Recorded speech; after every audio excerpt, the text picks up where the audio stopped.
Good morning, everyone. Welcome to the online classes of New Rajasthan Public School.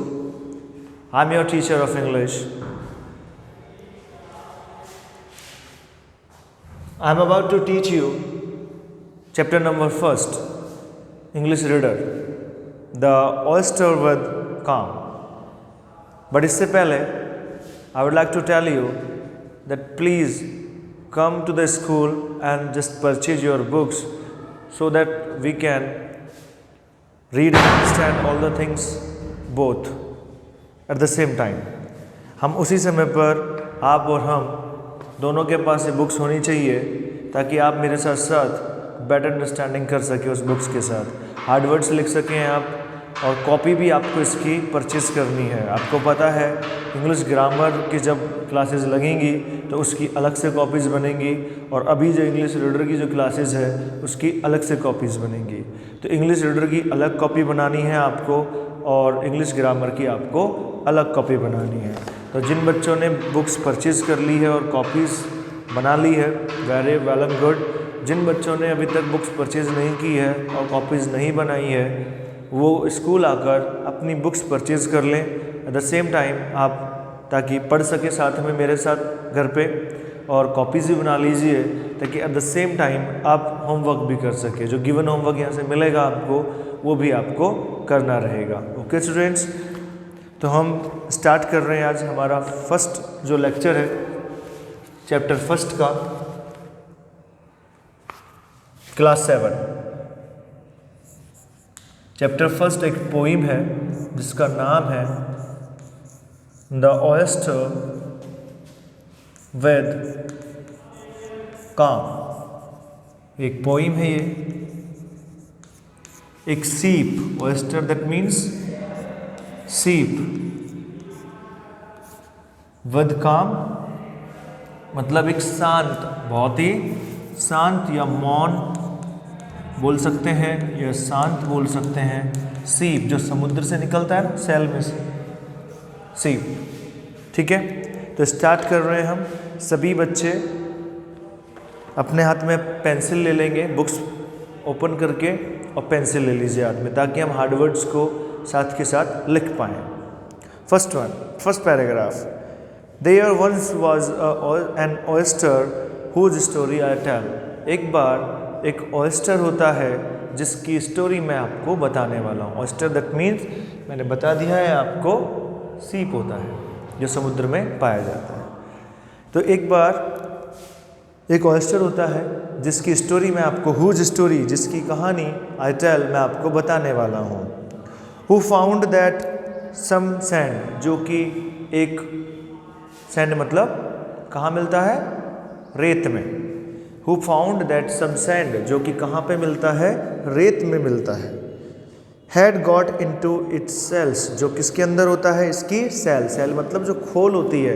एक सीप होता है, आपने समुद्र से निकलने और जो रेत के अंदर देखे होंगे आपने, बहुत सारे सेल्स आते हैं, तो वो सेल के अंदर होता है सीप। Had got into its cell, इसकी खोल के अंदर वो होता है। तो फर्स्ट चार लाइन है, in the very first line the author want to describe that about an oyster whose story he is want to tell you, जिसकी कहानी वो आपको बताने वाला है। There once was an oyster whose story I tell, who found that some sand had got into its cell। तो मैं एक ऐसे सीप की आपको स्टोरी बताने जा रहा हूँ जो अपनी खोल में रहता है और एक जो रेत होती है उसके अंदर पाया जाता है। ओके स्टूडेंट्स, फर्स्ट चार लाइन है, इसमें जो भी हार्ड वर्ड है हुज आप लिख लीजिए, जिसकी स्टोरी कहानी। ओके, आगे देखते हैं next line. It was only a grain, यह एक दाना है। ग्रेन मीन्स दाना।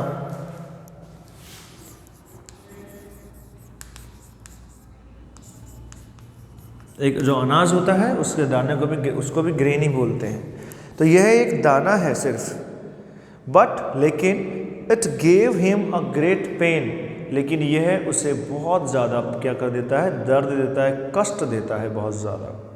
It gave him great pen, यह उसे बहुत ही ज़्यादा क्या देता है, पेन मतलब दर्द, कष्ट।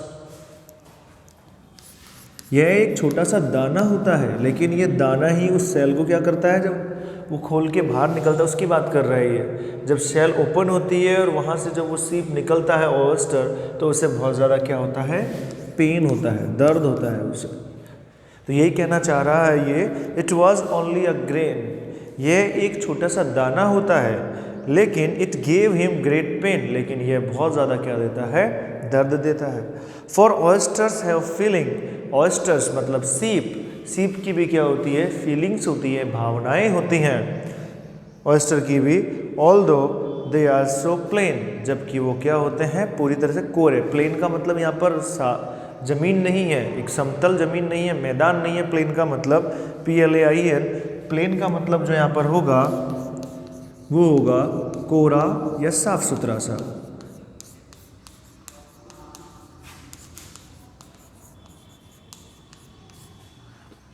एक although they are so plain, वो बिल्कुल कोरे हैं। तो एक बार फिर से पूरे पैराग्राफ को मैं आपको ब्रीफ कर देता हूं। There once an oyster whose story tell who found that some sand had got into its shell. एक बार एक ऑयस्टर की कहानी बताने जा रहे हैं आपको ऑथर, कि एक बार एक ऑयस्टर होता है जिसकी स्टोरी वो आपको बता रहे हैं, जो सैंड में पाया जाता है, मतलब रेत में पाया जाता है, और वो अपनी सेल के अंदर रहता है। ये एक छोटा सा दाना होता है, लेकिन जब ये बाहर निकलता है तो बहुत दर्द होता है, बहुत पेन होता है इसे। और ये ऑयस्टर की भी खुद की फीलिंग्स होती हैं, लेकिन जबकि दे आर सो प्लेन, वो क्या होते हैं, कोरे होते हैं। बिल्कुल जो कोरा होता है, खाली बर्तन जिसे कहते हैं कोरा, लेकिन इसको बहुत ही प्रॉब्लम होती है, उसकी फीलिंग्स होती है। ओके स्टूडेंट्स, तो इसके जो भी हार्ड वर्ड हैं वो बता दिए गए हैं। आपको मैं लिख देता हूँ एक दो और जो इसके हैं। ऑल्दो, दैट मीन्स यद्यपि, फीलिंग्स दैट मीन्स भावनाएं,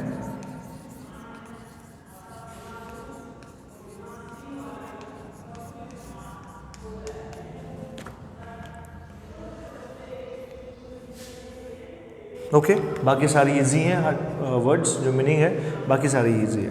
तो फर्स्ट जो पैराग्राफ है वो आपसे ऑयस्टर की कहानी के बारे में बात करता है, कहाँ वो रहता है, वो एक सेल के अंदर रहता है, कितना उसको पेन होता है निकलने पर, उसकी फीलिंग्स होती है, जबकि वो बिल्कुल कोरा होता है। ठीक है, तो नेक्स्ट पैराग्राफ को हम देखते हैं आगे।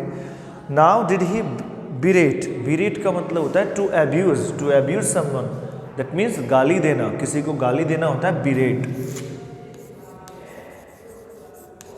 बिरेट दैट मीन्स टू अब्यूज, गाली देना।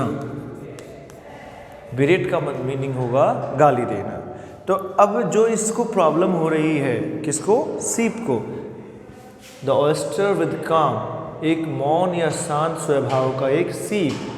कहानी का जो टाइटल है, पोइम का जो टाइटल है, वो आपको बता रहा है कि जो सीप है वो कैसा है, शांत है, मौन है। तो अब जो इसको प्रॉब्लम्स हुई हैं इस सीप को बाहर निकलने में, जो कष्ट हुआ है रेत में, उसकी वजह से ये बोल रहा है ऑथर, अब क्या ये गाली देगा, इसकी वजह से क्या ये गाली देगा। नाउ डिड ही बिरेट, क्या अब इसे गाली देनी चाहिए। That harsh working of fate, जो भाग्य ने इसके साथ कठोर वर्क किया है। हर्ष का मतलब होता है कठोर, बहुत ही ज़्यादा डिफ़िकल्टीज, जो कठोर तक के साथ, फेट मतलब भाग्य, जो भाग्य ने इसके साथ कठोरता के साथ व्यवहार किया है, दुर्व्यवहार किया है बहुत कठोरता का, क्या ये उसके लिए भाग्य को गाली देगा। दैट हैड ब्रॉट हिम, जो कि इसे लेकर आया है। ब्रॉट मतलब लेकर आना,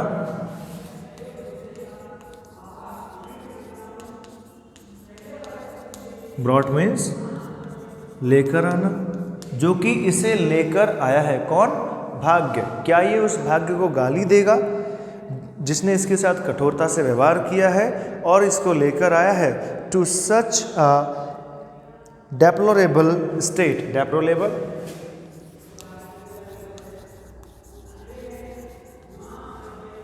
डेप्लोरेबल स्टेट दैट मीन्स खेदजनक स्थिति। खेदजनक मतलब दुखद पूर्वक। जो भाग्य इसे, जिस भाग्य ने इसके साथ इतनी कठोरता से व्यवहार किया है और इसे लेकर आया है कहाँ पर, खेदजनक स्थिति में, क्या ये उस भाग्य को क्या करेगा, बिरेट दैट मीन्स गाली देगा? नहीं। देखते हैं आगे क्या बोलता है ये। Did he curse, curse that means श्राप देना, कर्स दैट मीन्स श्राप देना। क्या ये श्राप देगा, अभिशाप देगा? किसको? एट द गवर्नमेंट, सरकार को। क्राई फॉर इलेक्शन, कि वो इलेक्शन के लिए चिल्लाती है।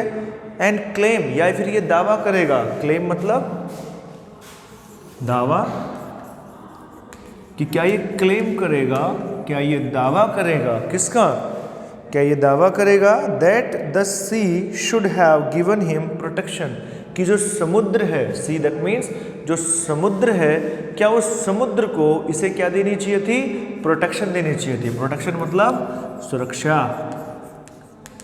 क्या समुद्र को इसको क्या देनी चाहिए थी, सुरक्षा। तो इस पैराग्राफ में जो है कंप्लेंट्स है, ऑथर एक सीप के बारे में, एक ऑयस्टर के बारे में बता रहा है कि जितना बुरा ऑयस्टर के साथ हुआ है, ऑयस्टर उसके लिए क्या करेगा। तो देखते हैं सेकंड पैराग्राफ में, डिड ही बिरेट, क्या वो गाली देगा? जिस भाग्य ने उसके साथ कठोरता के साथ दुर्व्यवहार किया है और उसे इस डेप्लोरेबल स्टेट, खेदजनक स्थिति में लेकर आया है, क्या वो श्राप देगा? क्या वो दावा करेगा कि इस सी को, समुद्र को उसकी क्या करनी चाहिए थी, सुरक्षा करनी चाहिए थी। जो समुद्र उसका घर है, उस समुद्र में से वो लहरों के साथ बहकर अभी रेत में आ चुका है और वो जिस तरीके का पेन अनुभव कर रहा है, उसकी फीलिंग्स है, उसकी भी ऑथर बता रहा है कि उसकी फीलिंग्स है, और उनकी वजह से जो पेन वो महसूस कर रहा है, रियलाइज कर रहा है पेन, उसके अकॉर्डिंग जो भी उसकी कंप्लेंट्स हैं, ये उसकी कंप्लेंट्स है सारी, जो आपके सामने हार्ड वर्ड्स हैं, इनके अकॉर्डिंग भी आप क्या कर सकते हैं, इसका ट्रांसलेशन बहुत इजीली समझ सकते हैं। देखिए, नाउ डिड ही बिरेट, क्या वो गाली देगा? The harsh working of fate, उसके जो फेट है, उसका भाग्य, उसके कठोर व्यवहार का, जो उसे ब्रॉड लेकर आई है कहाँ पर, डेप्लोरेबल स्टेट, खेदजनक स्थिति में जो लिया है उसका भाग्य उसे। क्या वो श्राप देगा गवर्नमेंट को कि वो इलेक्शन के लिए क्राई करती, चिल्लाती है? क्या वो दावा करेगा उस सी से, उस समुद्र से, जो क्या करता है, उसकी रक्षा करनी चाहिए थी उसको, मतलब जहाँ उसका घर है समुद्र में, जहाँ आपका घर होता है, वो आपकी प्रोटेक्ट करते हैं कि नहीं करते? वो आपको प्रोटेक्शन देते हैं। हमारा घर होता है, हमारे माँ बाप जो होते हैं हमारे प्रोटेक्शन करते हैं, लेकिन जहाँ उसका घर है उस सी के अंदर, वो सी से क्या वो कंप्लेन करेगा, क्या वो दावा करेगा कि उसको प्रोटेक्शन चाहिए थी। दैट मीन्स यहाँ पर ऑथर सीप के बारे में बता रहा है कि सीप को क्या क्या करना चाहिए था, क्या उसने ऐसा किया या उसने ऐसा नहीं किया। लेट मी नो, आगे देखते हैं। नो, नहीं, उसने ऐसा बिल्कुल भी नहीं किया। क्यों? क्योंकि वो ऑयस्टर किस टाइप का है, काम, एकदम शांत टाइप का है, बहुत शांत स्वभाव का है। उसने ऐसा बिल्कुल भी नहीं किया। ना ही तो उसने किसी को गाली दी, ना ही अपने भाग्य को उसने कोसा अपने कठोर व्यवहार के लिए उसके, ना ही उसने जिस ये जो डेप्लोरेबल स्टेट में, खेदजनक स्थिति में लेकर आया इसका भाग्य, उसके लिए भी उसने कोई इसको अब्यूज़ नहीं किया। ना ही उसने गवर्नमेंट को श्राप दिया और ना ही उसने सी को लिए क्लेम किया कि आप मुझे सुरक्षा दीजिए। ऐसा बिल्कुल भी कुछ भी नहीं किया गया। नेक्स्ट पैराग्राफ पे चलते हैं। नो, नहीं, ही सेड टू हिमसेल्फ, उसने खुद से कहा कि नहीं, बिल्कुल भी ऐसा नहीं है।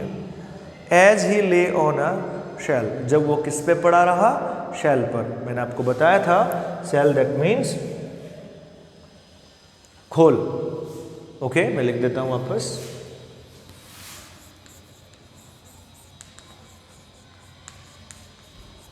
जब वो खोल पे पड़ा रहा तब उसने अपने आप को बताया कि नहीं, मैंने ऐसा कुछ भी नहीं किया है।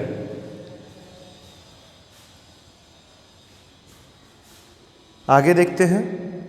Since I can not remove it, मैं इसको हटा तो नहीं सकता, रिमूव, मैं इसको हटा तो नहीं सकता, लेकिन मैं क्या कर सकता हूँ, आई शैल ट्राई टू इम्प्रूव इट, मैं इसे इम्प्रूव करने की कोशिश कर सकता हूँ। दैट मीन्स रिमूव हटाना, इम्प्रूव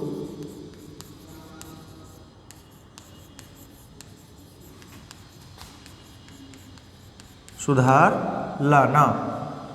मैं इसे रिमूव, दैट मीन्स हटा तो नहीं सकता, बट मैं क्या कर सकता हूँ, इम्प्रूव कर सकता हूँ। कौन कह रहा है ये बात? ये बात खुद जो ऑयस्टर है अपने आप से ही कह रहा है। ऑयस्टर कब कह रहा है? जब वो शेल पर पड़ा हुआ है। जब वो शेल पे पड़ा हुआ है तब वो कह रहा है कि मैं इन सब चीज़ों को हटा तो नहीं सकता, ये चीज़ें बदल तो नहीं सकता, लेकिन मैं क्या कर सकता हूँ, मैं इम्प्रूव कर सकता हूँ। दैट मीन्स कि मैं बदल नहीं पाऊँगा जो प्रकृति का नियम है, दैट मीन्स समुद्रों की जो लहरें हैं वो मुझे बहा कर ले आती हैं। मैं उन चीज़ों को तो रिमूव नहीं कर सकता, लेकिन मैं इन चीज़ों में क्या कर सकता हूँ, थोड़ा इम्प्रूव कर सकता हूँ। किस तरीके से, देखिए, now the years have rolled around. Rolled around मतलब चलते रहना।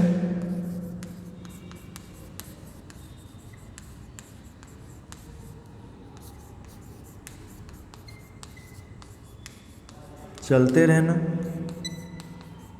गुजरते रहना, मतलब कोई भी चीज़ जो कंटिन्यूटी में चलती जा रही है। एक बार आप इसे नोट डाउन करिए, स्क्रीनशॉट लीजिए, ताकि हम और हार्ड वर्ड्स यहाँ पर लिखेंगे।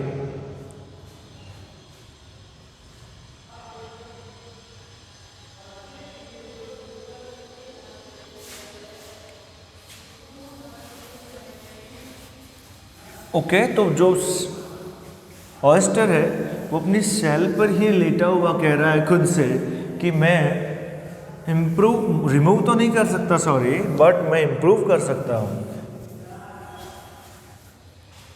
देखिए आगे, आई शैल ट्राई टू इम्प्रूव इट, मैं इसे इम्प्रूव करने की कोशिश करूँगा पूरी।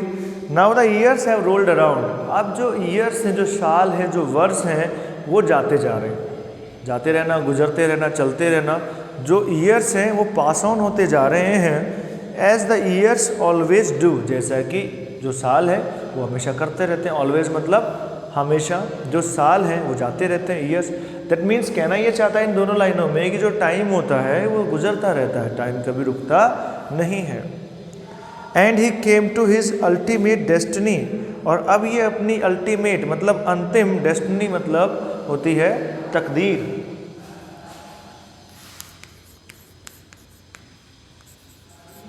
डेस्टिनी मतलब होता है तकदीर। अल्टीमेट मतलब होता है अंतरिम, मतलब लास्ट। तो ये डेस्टिनी, तकदीर, अल्टीमेट मतलब अंतरिम। तो ये अपनी अंतिम, लास्ट, जो अंतिम तकदीर है ये वहाँ तक आ चुका है, स्ट्यू। और इसकी लास्ट तकदीर क्या है? स्ट्यू मतलब होता है मछली पकड़ने वाला जहाज। मछली पकड़ने वाला जहाज। देखिए एक बार फिर से पैरा को वापस से समझते हैं। यहाँ तक हमने फर्स्ट जो पैरा था इसमें बताया गया कि एक ऑयस्टर की कहानी है जो मैं तुम्हें बताना चाहता हूँ, जो एक सैंड में रहता है और अपने सेल में रहता है, सैंड में मिलता है, सॉरी, रेत में मिलता है और अपनी सेल में रहता है, अपने खोल में रहता है। सेम एज आगे वो बताता है कि ये एक दाना ही होता है, लेकिन जब ये बाहर आता है अपनी खोल से तो बड़ा ही कष्ट होता है। इसकी भी फीलिंग्स होती हैं, जबकि ये बिल्कुल क्या होता है, खोखला होता है, कोरा होता है। जो आपको बताया गया था प्लेन, वो खोखला भी आप लिख सकते हैं, उसमें मैंने आप वहाँ पे कोरा साफ सुथरा लिखा था, आप लिख सकते हैं खोखला, ठीक है। तो ये बिल्कुल खोखला होता है, लेकिन ये इसको पेन होता है, इसकी भी फीलिंग्स होती हैं। क्या इस पेन के लिए आगे के जो नेक्स्ट पैराग्राफ था इसमें बताया गया कि क्या इस पेन के लिए इसे गाली देनी चाहिए? किसको? अपने भाग्य को, जिसने इसके साथ इतना कठोर दुर्व्यवहार किया है। क्या इसे उस भाग्य को गाली देनी चाहिए जो इसे लेकर आया है उस डेप्लोरेबल स्टेट में, मतलब खेदजनक या दुखद पूर्वक स्थिति में उसे लेकर आया है। क्या इसे उस भाग्य को गाली देनी चाहिए? क्या इसे कर्स दैट मीन्स श्राप देना चाहिए, अभिशाप देना चाहिए गवर्नमेंट को, जो क्राई फॉर इलेक्शन, जो इलेक्शन के लिए क्राई करती है, चिल्लाती है? क्या इसको दावा करना चाहिए उस सी समुद्र से? क्या इसे क्लेम करना चाहिए उस सी से, समुद्र से, जो इसको प्रोटेक्ट रखता है, जिसके घर में ये रहता है, जिसके अंदर? तो क्या उसे सुरक्षा का, प्रोटेक्शन का दावा करना चाहिए? नो। आगे थर्ड पैराग्राफ में बताया गया कि नहीं, बिल्कुल भी नहीं। अपने शांत स्वभाव की वजह से ओस्टर ऐसा कभी भी नहीं करता है।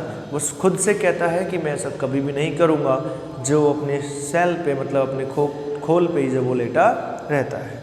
आगे वो कहता है कि मैं इसे रिमूव तो नहीं कर सकता जो कुछ भी हो रहा है, दैट मीन्स मैं इसे हटा नहीं सकता, बट इसे इम्प्रूव ज़रूर किया जा सकता है।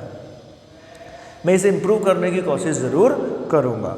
फिर आगे बोलता है कि जो समय है, जो ईयर्स है, वो रोल्ड अराउंड, दैट मीन्स जाते रहते हैं, समय बीतता रहता है, दिन, महीने, ईयर्स, मतलब समय कभी रुकता नहीं, समय चलता रहता है आगे, जैसा कि समय करता रहता है। And as the years always do, इसमें क्या है कि जैसा कि साल अपने आप करते रहते हैं, ऐसा बिल्कुल साल आता है, चले जाता है।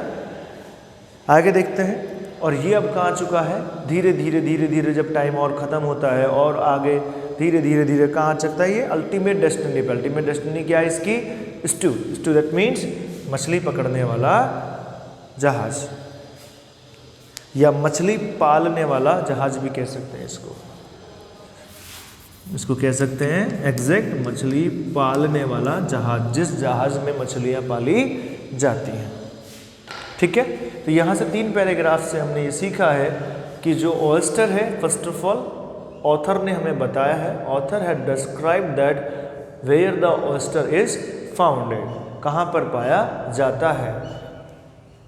नेक्स्ट उन्होंने बताया है कि यह एक ग्रेन होता है जिसे बहुत ज़्यादा came out of the shell, इसे बहुत ज़्यादा पेन होता है, तो उसकी फीलिंग्स हैं। इसी तरीके का आगे जो बताया है कि क्या ये कंप्लेंट्स करेगा, तो बिल्कुल भी नहीं। ऑयस्टर ने इसके लिए खुद को ही मना किया है कि मैं ऐसी कोई कंप्लेंट, कोई क्लेम या किसी तरह की कोई एब्यूजिंग चीज़ या बिरेट, किसी तरीके का ऐसा कुछ भी नहीं करूँगा। और धीरे धीरे जब ईयर्स रोल अराउंड होते हैं, दैट मीन्स जब समय पास ऑन होता है, धीरे धीरे समय पास ऑन होते होते ये अपनी अल्टीमेट जो डेस्टिनी है, इसकी तकदीर, अल्टीमेट डेस्टिनी, अंतरिम डेस्टिनी, तकदीर, जो लास्ट इसका डेस्टिनेशन स्टेट है इसकी, वो कहाँ है? स्ट्यू पर। ये स्ट्यू पर आ चुका है, जो है मछली पालने वाला जहाज। ओके स्टूडेंट, तो तीनों पैराग्राफ आपको आने चाहिए अभी। नेक्स्ट 4th पैराग्राफ पे चलते हैं। And the small grain of sand, और जो स्मॉल ग्रेन है, मतलब छोटा सा जो दाना है, किसका? सैंड का। ये दाना ही तो है, सैंड का छोटा सा दाना। ग्रेन बता दिया है मैंने आपको, सैंड बता दिया है, रेत होती है, तो रेत का एक छोटा सा दाना। That had bothered him so much, जिसने उसे बहुत ज़्यादा परेशान किया है। बॉदर्ड दैट मीन्स परेशान करना।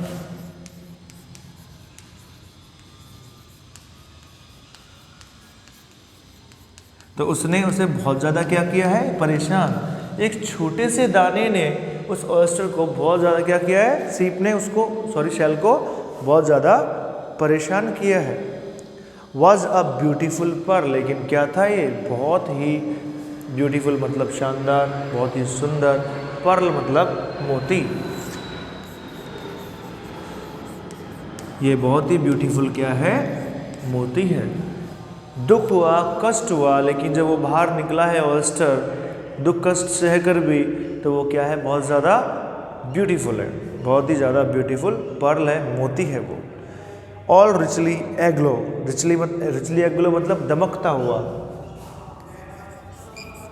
ग्लो का मतलब चमकना होता है ना, सेम एज एग्लो है, जिसका मतलब है दमकता हुआ। वो दमकता हुआ है, दैट मीन्स वो चमक रहा है बहुत ज़्यादा। उसकी चमक क्या है? बहुत है, ग्लो है, उसके ऊपर शाइनिंग कर रहा है वो। कौन? पर्ल। ब्यूटीफुल पर्ल कौन है? ऑयस्टर है। तो यही कह रहा है कि जो छोटा सा जो दाना है, स्मॉल ग्रेन ऑफ सैंड जो है, उसने बहुत ज़्यादा जो बॉदरिंग किया है, परेशान किया है उसे बहुत ज़्यादा, सो मच, बहुत ज़्यादा। वो बाहर आके क्या बनता है, बहुत ही ब्यूटीफुल पर्ल बनता है, बहुत ही सुंदर मोती बनता है वो। ऑल रिचली एग्लो, और क्या है वो, बहुत ज़्यादा दमकता हुआ है, बहुत ही ज़्यादा चमकदार है, बहुत ही ज़्यादा एग्लो ग्लो है उसके अंदर। Now the tale has a moral. अभी जो टेल दैट मीन्स कहानी, टेल दैट मीन्स कहानी, अभी जो कहानी है has a moral that means शिक्षा। इस कहानी की एक शिक्षा है। Now the tale has a moral, कहानी की एक क्या है, शिक्षा है। इस कहानी से हमें एक शिक्षा मिलती है, देखते हैं क्या। फॉर इजंट इट ग्रैंड, क्या ये शानदार नहीं है, क्या ये भव्य नहीं है। ग्रैंड दैट मीन्स शानदार होना या भव्य होना। क्या ये बहुत बड़ा नहीं है, क्या ये शानदार नहीं है, क्या ये भव्य नहीं है। फॉर इजंट इट ग्रैंड, क्या ये शानदार या भव्य नहीं है। What an oyster can do, एक सीप क्या कर सकता है। वॉट एन ऑयस्टर, क्या एन ऑयस्टर, एक सीप कैन डू, कर सकता है। With a morsel of sand, किसके साथ, मॉर्सल दैट मीन, बहुत ही अच्छी वर्ड मीनिंग है। मॉर्सल जिसका मतलब होता है निवाला, रोटी का एक निवाला होता है ना, टुकड़ा, उसे बोलते हैं हम मॉर्सल ऑफ सैंड। सैंड मतलब रेत, तो रेत के टुकड़े के साथ ये क्या नहीं कर सकता है, क्योंकि ये बहुत ज़्यादा क्या है, शानदार है, भव्य है, और कहाँ पड़ा रहता है, रेत में पड़ा रहता है, लेकिन फिर भी क्या है, बिल्कुल शांत है। तो कहानी से हमें एक ये मॉरल मिलता है, we get a moral from this tale that it is very grand and beautiful but it is lay on a sand पे ये पड़ा रहता है। बहुत ज़्यादा इसको दुख होता है, कष्ट होता है, लेकिन जब ये बाहर निकल के आता है तो इसकी जो वैल्यू होती है वो बहुत ही ज़्यादा होती है। तो यहाँ से हमें एक टेल से एक मॉरल मिलता है, एक शिक्षा मिलती है कि इतना शानदार होने के बावजूद भी जबकि रेत का कोई मूल्य नहीं होता, उस रेत में पड़े हुए शेल के अंदर जो ऑयस्टर होता है उसका कितना बड़ा मूल्य होता है, लेकिन फिर भी वो कहाँ पड़ा रहता है, रेत के अंदर पड़ा रहता है। What couldn't we do, हम क्या नहीं कर सकते। If we would only begin, यदि हम शुरुआत कर दें। तो कहानी की शिक्षाएं चल रही हैं अभी, और शिक्षा मिलती है, इससे देखते हैं क्या, कि हम क्या नहीं कर सकते यदि हम शुरुआत करना स्टार्ट कर दें। यदि हम शुरुआत करेंगे तभी तो कोई काम हो पाएगा हमारा। तो हमें फर्स्ट ऑफ ऑल क्या करनी होगी, बिगिनिंग्स करनी होगी हमारी, हमें बिगिन करना पड़ेगा। If you would only begin, यदि हम शुरुआत भी करें तो हम क्या नहीं कर सकते, with some of the things, उन सब चीज़ों के लिए या उन सब चीज़ों के साथ, that get under our skin. ये गेट अंडर आवर स्किन एक फ्रेजल वर्ब है जिसका मतलब होता है चिढ़ाना। गेट अंडर आवर स्किन एक फ्रेज है, फ्रेजल वर्ब है, जिसका मतलब होता है टू इरिटेट, चिढ़ाना, किसी को इरिटेट करना, उसे चिढ़ाना। ओके स्टूडेंट्स, तो यहाँ ये पोइम होती है ख़त्म। अब इसकी वापस से हम ब्रीफ जानकारी मैं आपको देता हूँ, समरी बता देता हूँ मैं आपको हर एक पैराग्राफ वाइज। फर्स्ट पैराग्राफ में जो ऑथर था उन्होंने बताया हमें कि हम एक ऑयस्टर जो होता है, मैं बताऊंगा कि वो कहाँ रहता है। उन्होंने बताया उसकी स्टोरी में कि वो एक रेत में रहता है और एक शेल के अंदर, वो रेत में मिलता है और शेल के अंदर रहता है, खोल के अंदर रहता है। ठीक है, जब वो आगे वो बोलते हैं कि मैंने देखा है कि एक छोटा सा दाना होता है ये, लेकिन इसे बहुत ज़्यादा पेन होता है। एक छोटा सा दाना है लेकिन इसे पेन बहुत ज़्यादा है। कैसे, एक तो रेत में पड़ा हुआ है, ऊपर से किसके अंदर रहता है, खोल के अंदर रहता है, एक कठोर खोल के अंदर ये रहता है। इसकी खुद की भी फीलिंग्स होती है, जबकि ये पूरा क्या होता है, खोखला होता है। आगे उन्होंने बताया क्या इस चीज़ के लिए जो कष्ट इस सीप को हुए, इस ऑयस्टर को हुए, क्या इन कष्टों के लिए वो अपने भाग्य को गाली देगा।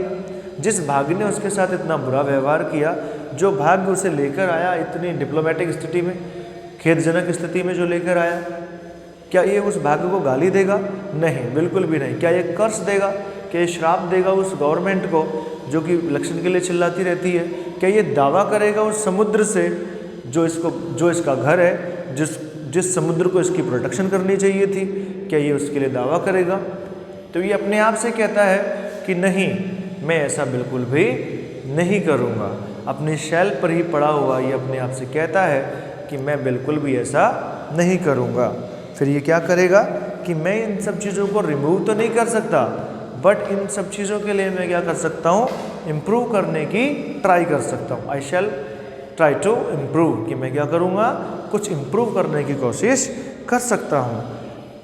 ईयर्स पास ऑन होते रहते हैं, समय आगे चलता रहता है, और जो सीप, जो ऑयस्टर है शेल के अंदर, वो उस रेत से और आगे चल जाता हुआ धीरे धीरे अपनी डेस्टिनी पर पहुंच जाता है। जो अल्टीमेट डेस्टिनी है, उसकी फाइनल डेस्टिनेशन है, अंतरिम उसकी जो तकदीर है, वो उसे ले जाती है कहाँ पर, स्ट्यू पर। स्ट्यू दैट मीन्स मछली पालने वाला जहाज, वो उसे वहाँ पर ले जाती है। आगे के पैराग्राफ में बोल रखा है कि जो छोटा सा जो दाना है, किसका, सैंड मतलब रेत का ही छोटा सा दाना है, जिसने उसे बहुत ज़्यादा क्या किया हो, परेशान किया हो। किसने? रेत ने उसे बहुत ज़्यादा दुख दिए हैं। एक छोटा सा दाना है रेत का, और उसी ने उसको बहुत ज़्यादा क्या किए हैं, परेशान किया है। लेकिन वो एक क्या है, बहुत ही ब्यूटीफुल पर्ल है, बहुत ही सुंदर एक मोती है। और वो मोती क्या है, बहुत ही ज़्यादा चमकदार है, दमकदार हुआ है, अग्लो है, रिचली है, बहुत ज़्यादा। अगर किसी को मिल जाए तो उसको बहुत ज़्यादा क्या कर सकता है, धनवान बना सकता है। उसका बहुत ज़्यादा क्या होता है, मूल्य होता है जब वो बाहर निकल कर आता है। अब वो बोलता है कि इस टेल से, इस कहानी से, ये कहानी एंड होती है, ये बोलता है कि इस कहानी से हमें क्या शिक्षा मिलती है। तो इस कहानी की जो शिक्षा है, इसमें कहा गया है कि देखिए कि जो ऑयस्टर होता है बहुत ग्रैंड होता है, बहुत शानदार होता है, भव्य होता है, सुंदर होता है, बहुत चमकता हुआ होता है। लेकिन जो रेत होती है उसका कोई मूल्य नहीं होता। लेकिन फिर भी ये किस में रहता है, रेत में ही रहता है। और ये चाहे तो क्या नहीं कर सकता, उस रेत के छोटे से टुकड़े को निवाला बना सकता है। ये क्या नहीं कर सकता। ये आगे बोलता है कि हम आगे की जो मेन जो इसकी मॉरल है वो ये है कि अगर हम चाहें तो हम क्या नहीं कर सकते, उन सब चीज़ों के साथ जो हमें चिढ़ाती हैं। Get under our skin, that means चिढ़ाना, जो हमें चिढ़ाती है, हम उन चीज़ों के साथ क्या नहीं कर सकते। ओके स्टूडेंट, तो ये जो चैप्टर है वो आज ख़त्म होता है। आपकी जो पोइम है वो ख़त्म हो चुकी है। एज इसके होमवर्क आपको इसके जो हार्ड वर्ड्स हैं वो करने हैं, और फर्स्ट 2 पैराग्राफ का आपको क्या करना है, हिंदी ट्रांसलेट भी करना है। Do Hindi translate of first 2 paragraph. First 2 paragraph का आपको हिंदी ट्रांसलेट करना है HW की कॉपी में। और जो सेकंड आपका वर्क रहेगा वो आपको जितने भी हार्ड वर्ड्स और वर्ड मीनिंग है चैप्टर के अंदर, वो आपको डू एंड लर्न मतलब लिखने भी हैं और याद भी करने हैं। Hard words and word meaning.